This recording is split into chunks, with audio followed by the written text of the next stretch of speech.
Let's create quick and easy patterns using Spark AI in Studio. To start, open the Spark panel and enter a prompt to generate your own natively transparent PNG.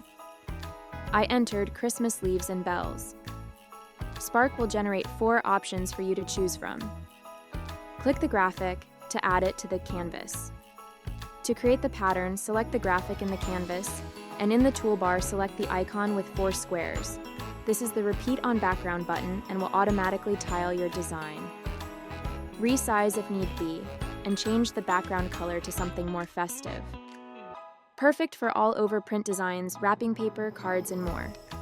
Getting started is free, but if you have an all-access subscription to Creative Fabrica, you have access to all of Studio's premium features too. Make sure to like and follow for more quick tips.